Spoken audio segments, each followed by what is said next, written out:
Hi there! Thank you for joining me today on my channel.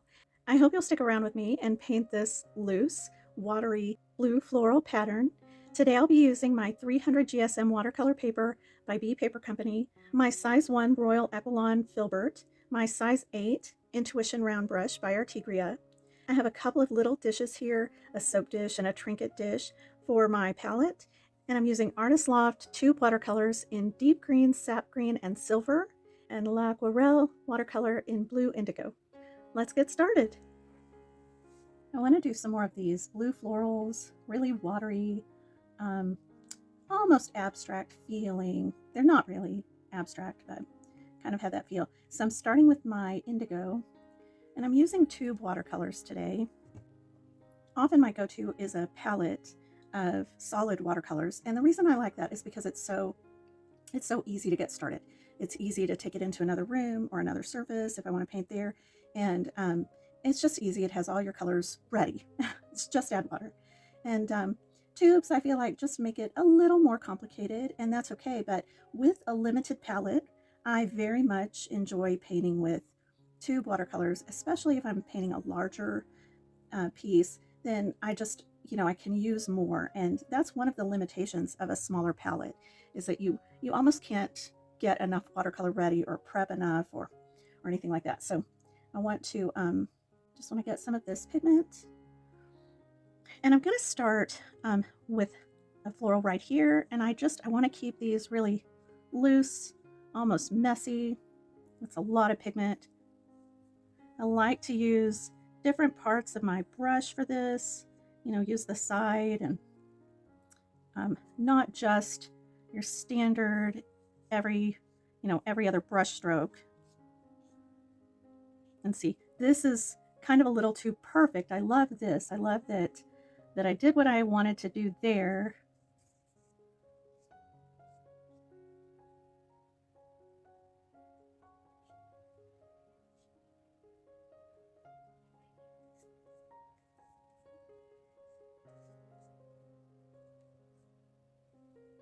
And then some little pieces around the edges. Now, I'm not going to go off the edges this time, I don't think, because I don't want this on my table.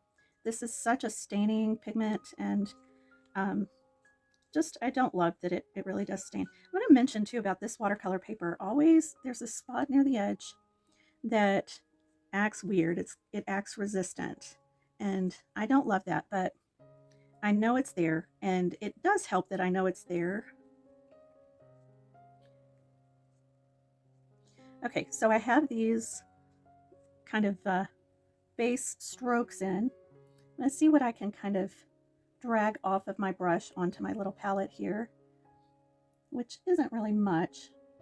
So I'm going to get a lot of blue in my water, actually surprisingly less than I expected. I guess I used more of it than I expected. I'm going to let that set there for just a moment while I try to lift. This looks like a little fiber, something. It could be a piece of undissolved pigment, but I think I lifted it out. I'm not positive. Now I'm going to go back with my rinsed brush. Just has some water in it. I'm dragging off some of the water, and I'm going to start brushing in some pigment into these florals. Just some little, I said brush pigment. I'm going to brush some water into these florals,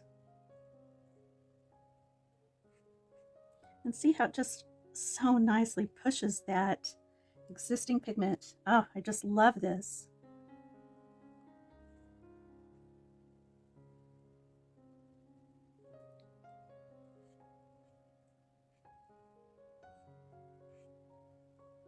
Absolutely one of my favorite techniques to use for florals.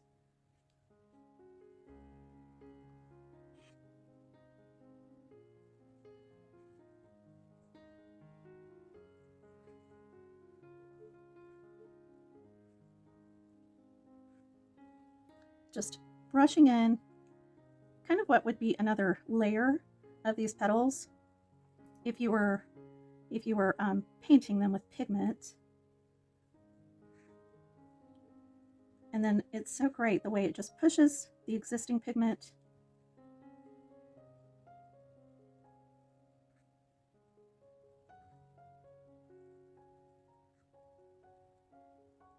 So fun. And it does speak to, you know, the different pigments and quality and whatnot, because I've found that unless I work really quickly, my Artist Loft paints do not do quite this well. And this is an aquarelle pigment. Again, indigo is this particular, but I just feel like, you know, this really does this beautiful blooming, and you know, the Artist Loft kind of doesn't. So it's worth playing with, and you know, absolutely it is a great product for beginners. You know, it's good to try out some new techniques, but some products have limitations, and I feel like that's kind of a limitation on that. I didn't love those several pokey, pointy leaves kind of coming out of that.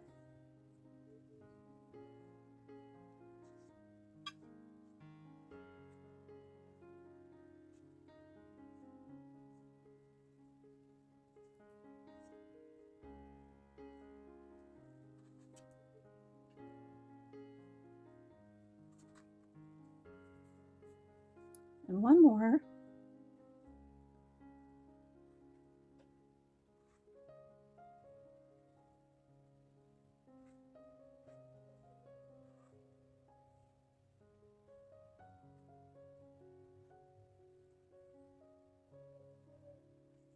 And we just let that do what it wants to do and not overthink it. And you might have even caught me overthinking a few of those things, going back a little too much to kind of refine something. And you know, that's okay, you can do that, but I encourage you to give it some, you know, give it some time and let it do its own thing.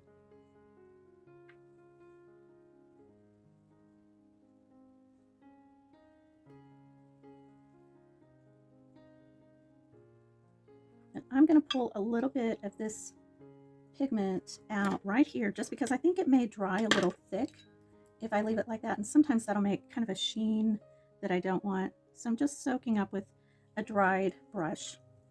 I just absorbed some of that.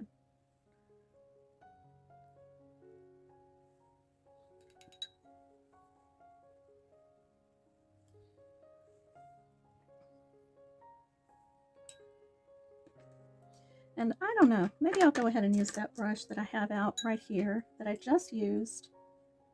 I'm kind of blending some dark green, deep green it is.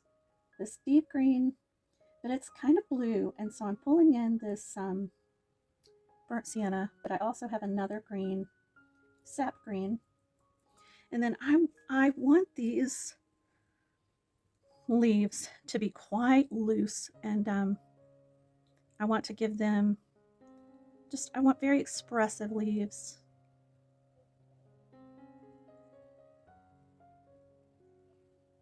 I'm getting a little water in this one.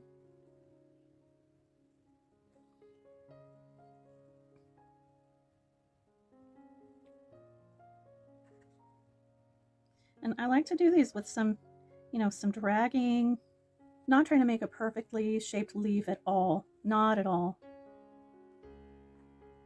And let that, you know, let the brush be a little bit rough in places. It's fine.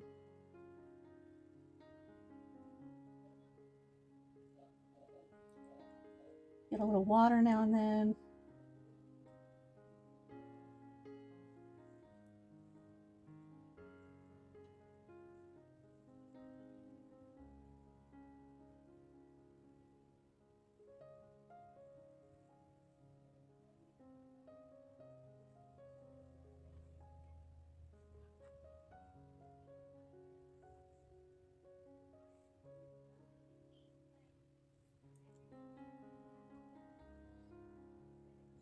And I kind of like to work around this so I get some balance in my, you know, my leaves and my tones and all of that.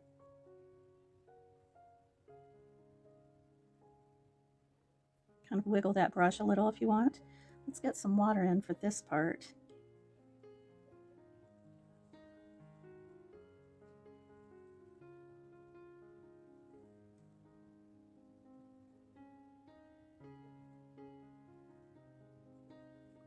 Yeah, I love these. They might be a little pointed for my taste, but you know, I'm just gonna have fun with it, see what happens.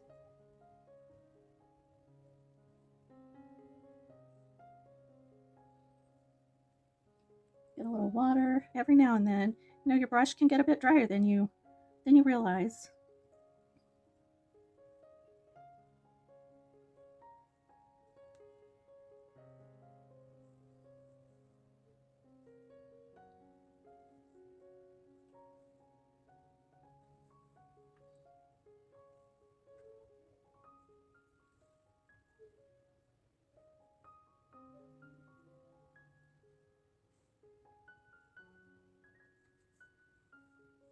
And just grab a little water every now and then and see what happens when you put that into that leaf.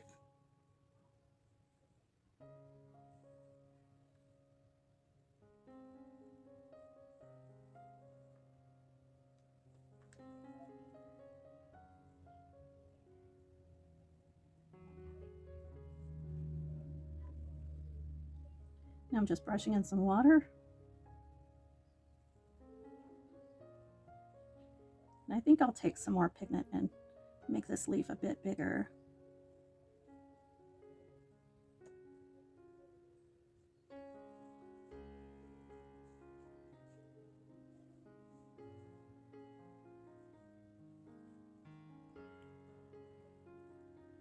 So fun.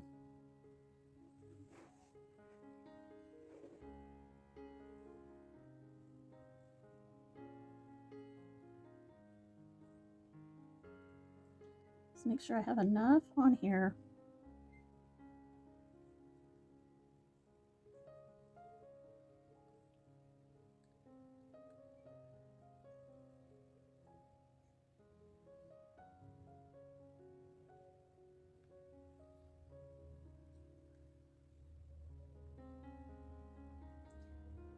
Okay, that may be a bit overworked there, but I was not happy with how I had shaped that.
Nice and relaxed.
Okay, I love this.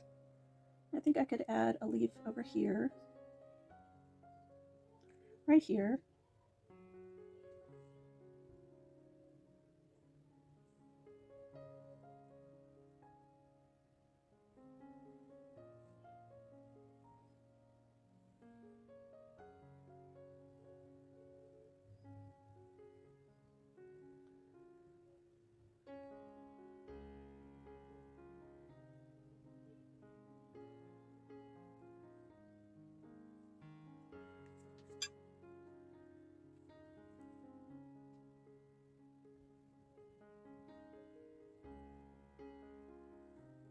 I like to have a few little pieces going off of or coming off of the edges either way.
Just some little touches out here.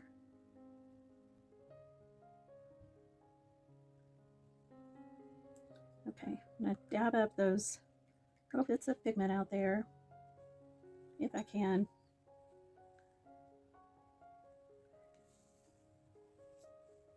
I don't know if I had any others, but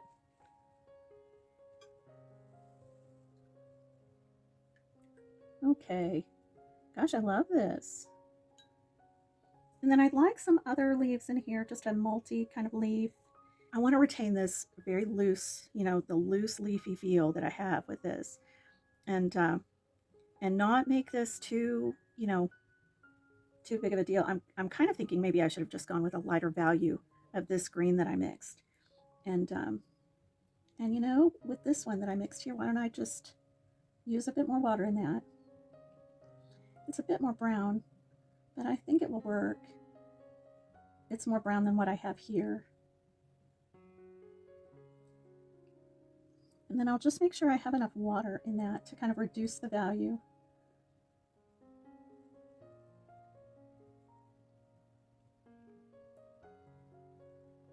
And then it's just where to start, you know, find a little place. And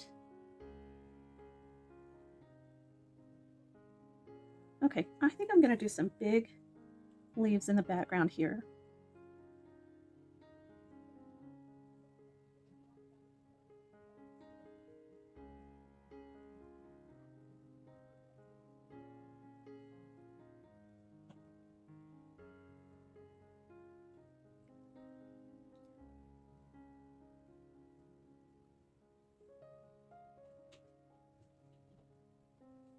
I like it.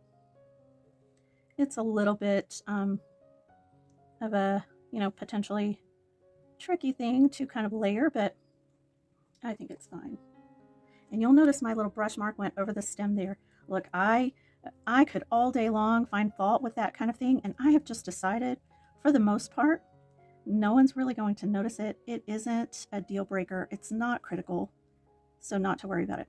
So you'll see I'm just kind of dragging my brush around that petal there so that I could just kind of have it kind of behind there. I don't want this leaf out in front. And then I'm going to give it a little blot because I would like for it to be lighter like this. And I'm going to actually make it a little bigger.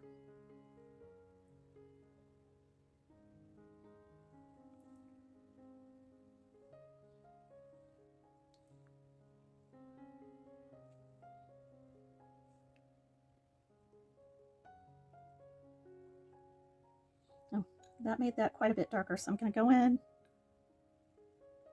with my water on all of it and not really worry.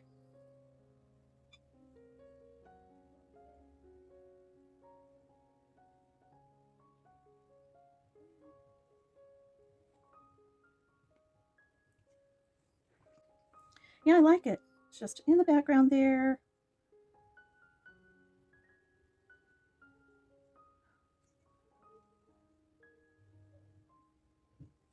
That's sometimes my biggest question is where to start one of these. I feel like one could come out right here, but you know, I'm not going to have very many of the stems. I'm not going to have very many of the leaves visible behind these other leaves.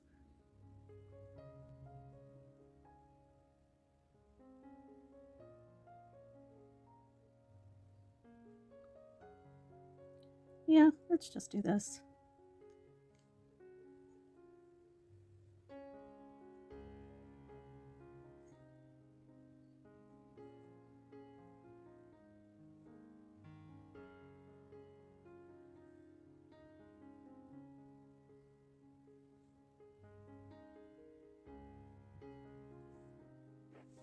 And I don't mind leaving that little puddle there either. I feel like it gives it a little interest.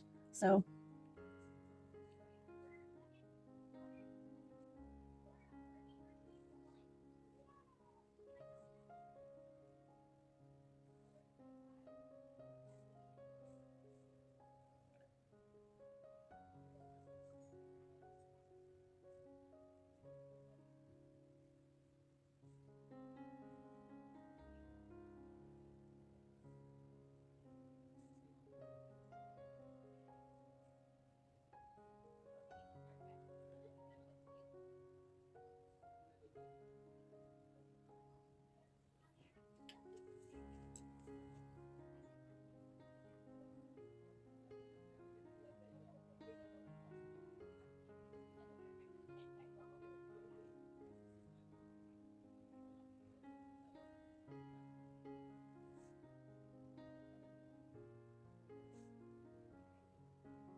I feel like I got these leaves a bit more rounded over here. And, you know, I'm making mine, into a set of bookmarks, or some individual bookmarks actually. So I am not having really any stress about, oh, this looks a little different on this side, because, well, why do that? But also because I'm cutting these up. So they don't have to be, you know, these perfect, all the same leaves.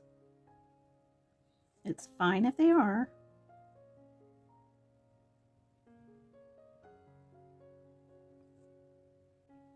Just a little hint of a leaf here.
So I think what I'll do is some black to just put some detail in these centers, and then I'll come back with some gold. I always try to clean any water off of my ferrule when I'm using black in these centers, because if not, very easily that that black can be just washed right into your painting with that a water droplet. So just keep an eye on that. I just like to keep this really loose. I actually find my silver black velvet is the best as far as my brushes at keeping me quite loose, and I don't know, I just find I stay less predictable with that.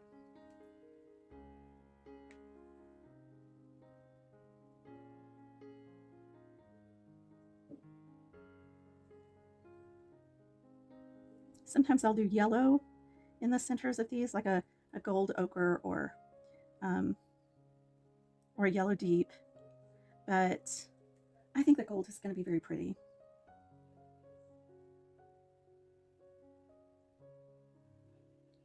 So just get these kind of some dashes.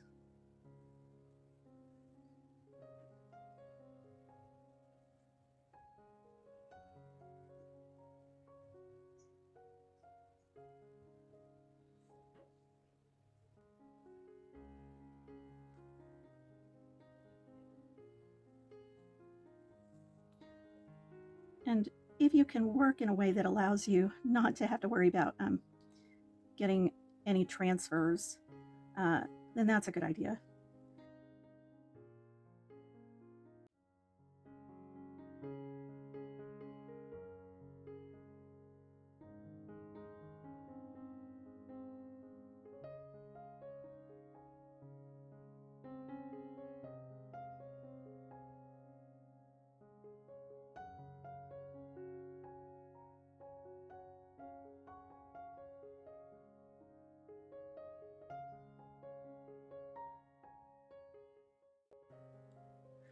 If you like the whites in these centers, you could actually come back with some gouache and add white in if you wanted.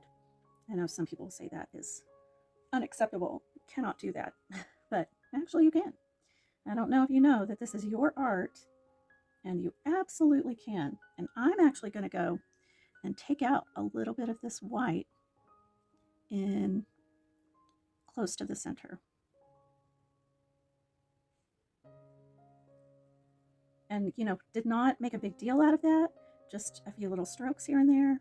I would definitely put some white back in this if I wanted to, and I would never let someone tell me I could not do that. Not for a second. This is your art, and if you like it and you want to do that, you can. Okay, so I'm going to let the black dry and then come back with some gold. Okay, I went and refreshed my water, and as I did, I kind of looked sideways at this, and I think I should use silver instead of gold. I think the gold would be pretty, but I just think the silver will have a more cohesive feel with this, the cool tones of the greens and the blues. And I want to mention something too, real quick. I get these little soap dishes at Dollar Tree. They are perfect for this use when you don't have enough room on your disgusting looking palette and you need to just squeeze another color of pigment out there. These are so handy, so perfect.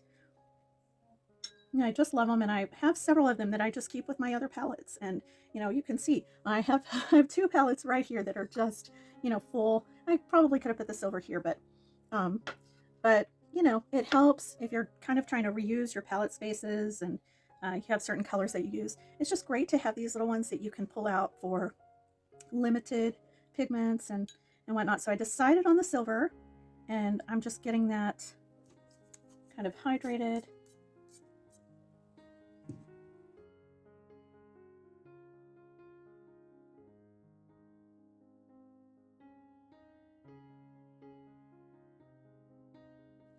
I find that you know, for this, they're really going up inside my brush, and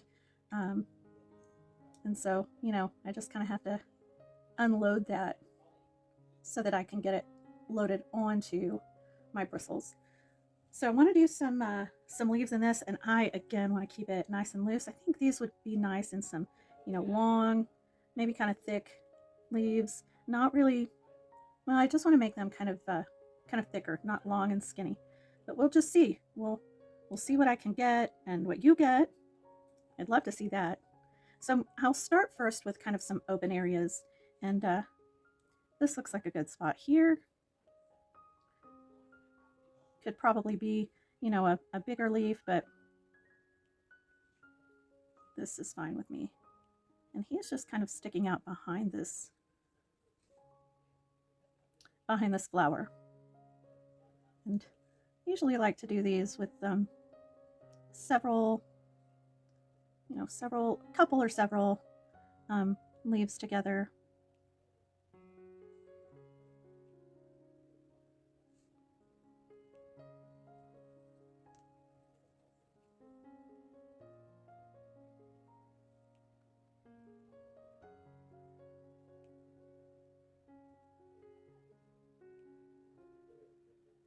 And I like to loosen these up with some little sticks, branches, kinds of things.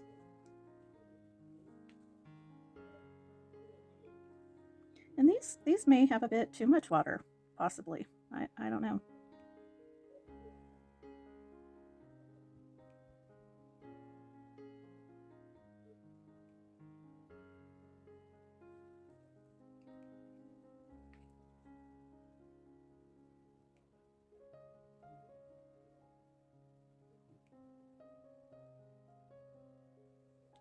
Just kind of loosen this up with some little details, and maybe come back with some other kind of branch things in the greens, possibly.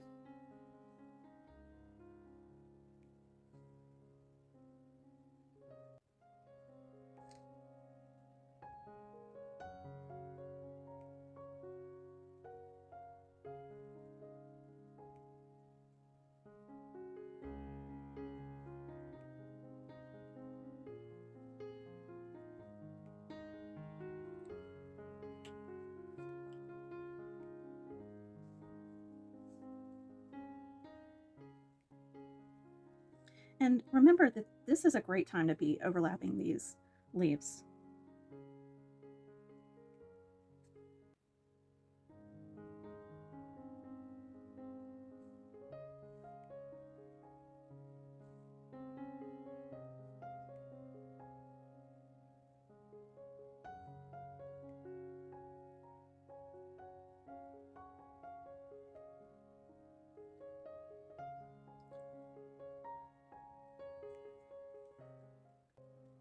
And, you know, I'm kind of thinking that the gold may have popped a little bit more and maybe been, you know, maybe a bit prettier, maybe a bit more eye-catching. And, but, you know, I think this is going to be lovely and absolutely fine.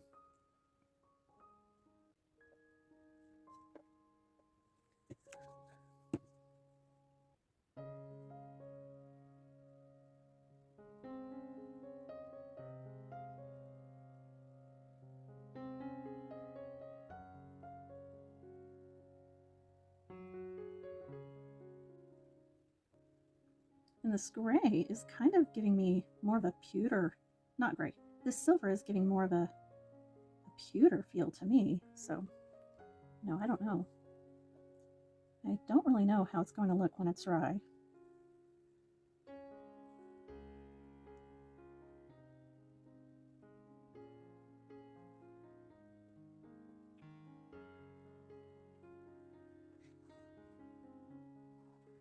I like it.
It does look nice in the light.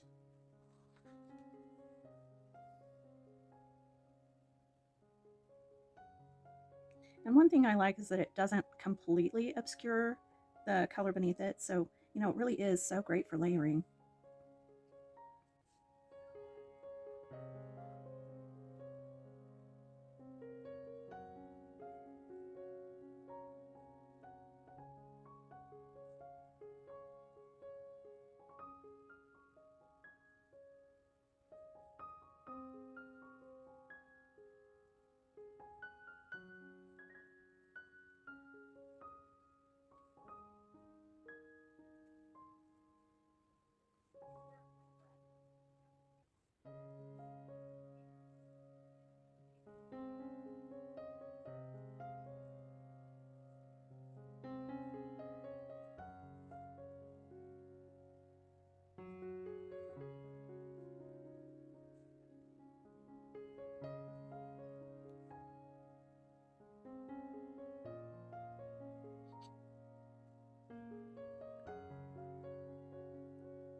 Okay, occasionally something will get out of hand with one of these metallics, and I just want to show you how beautifully they kind of scrub out. Just that easy. And now this little mark here, I'm just going to give it just a gentle push and then dab that out. And it is that easy. They're so good. They're so good about that.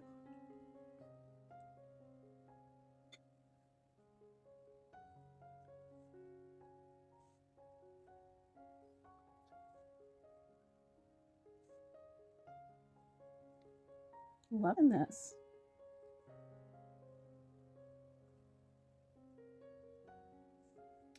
I'm happy with it. Maybe one more silver leaf over here.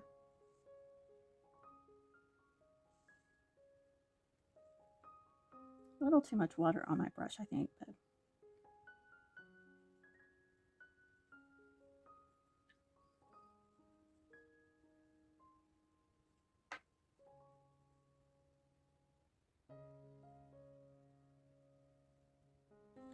okay. And then some little branchy things,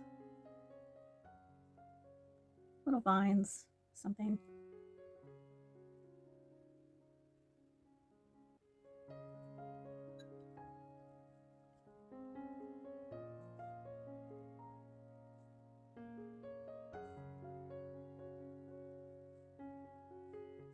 And yeah, you could go around with any of the other pigments that you know, the other greens, add some little vines. I think I'm not going to in this. I'm pretty happy with it.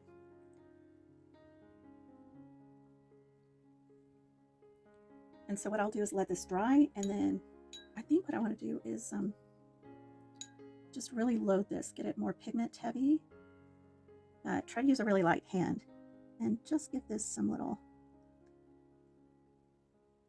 dots and swishes. Oh, I think that's going to look really nice. Yeah.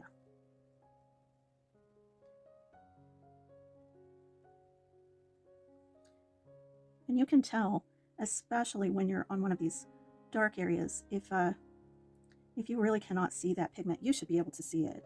So if you can't, that just means load it more. And I'm using really a much smaller amount of water, like I blotted my brush, if that helps the understanding. Oh, but I do really love this in these dark centers. Really does help. I didn't mean for that one to get kind of so loaded, but I actually think I'm fine with it.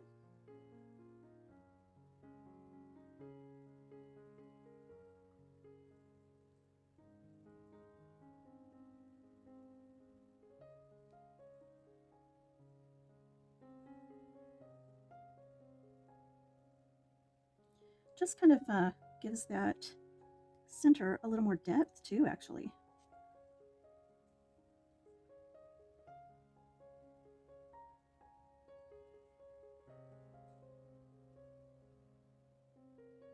And I kind of have a lot on here, so I've covered up some of that black a bit, and I ended up really kind of with large kind of strokes in there, so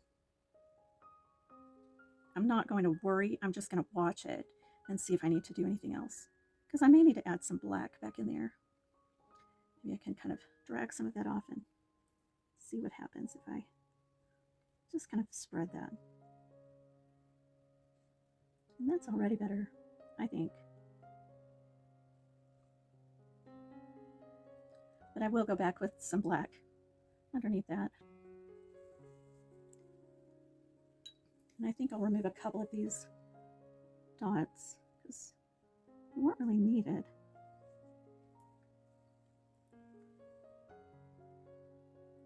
Yeah.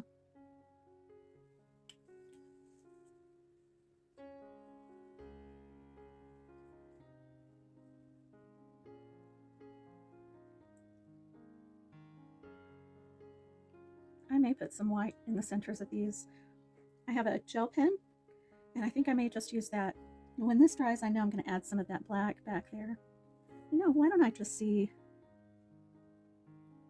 how much of that I can lift out without disturbing the black? That's going to be the key there. Okay. Because you don't want to activate that black pigment and smear it, you know.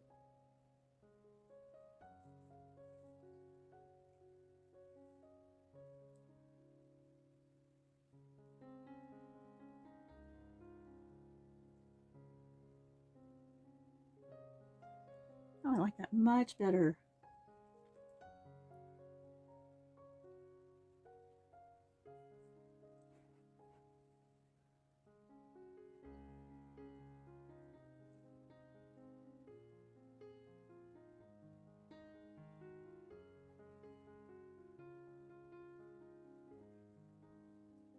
Okay, that works for me. Okay, gel pens. Always test them on a scrap paper. They dry so quickly and so easily. So test them and then see what you can do. Not going for any kind of perfect area here, just trying to add a little bit of white in that.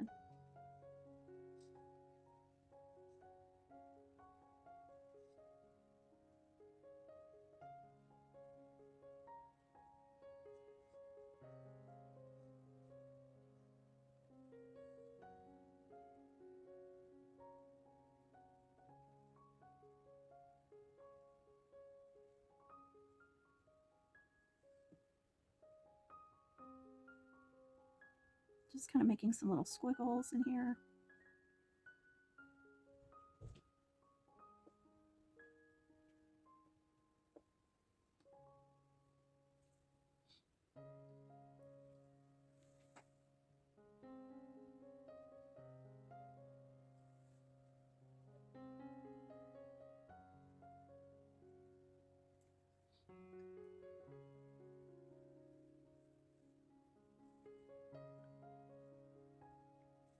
See, just that amount of time of using my brush kind of dried the gel in the tip of my pen.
just for some cohesiveness. These could use a little bit of that too.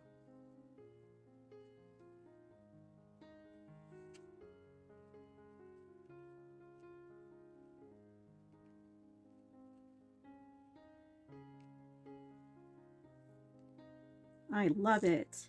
The centers just make all the difference. And there you go. And there you go. I love this so much. I'm going to let it dry and then I'll cut it into bookmarks. At that point, what I usually do is if I see any little areas that really could use another leaf or this or that, I'll do that then. But, and I'll update if I do any of that. But for now, I'm going to call this finished. Thanks so much for joining me today. Really had a delightful time painting with you.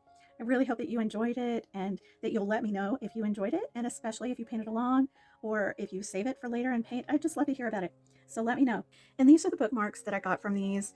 These are 2.5 by 9, except for this little one. It's a little cut that is this size, so whatever, 1.5 by 4.5, I think. I just cut some a little differently. I cut some excess off of areas and things that I didn't quite like, and then I cut my bookmarks to kind of preserve the florals that I most preferred, and I think they turned out quite nice. I think that they would be lovely with a little sentiment stamp on there, on the front or the back, something to just denote having a special day, or something along those lines. I noticed, I'm not sure how it happened, but I have a few areas where some of my pigment must have kind of smeared some of my blue. I'm not worried about that at all. In fact, here's one of those areas. Here's one of them on the little bookmarks, and it's just got a little tinge of blue there, and I think that's just fine. So anyway, there you have it. I hope you enjoyed painting with me today. I hope you'll make some bookmarks. If you're a reader, make them for gifts or whatever. It's just such a nice thing to do, very relaxing, and just a lovely way to use some of these watercolor paintings. As always, happy painting.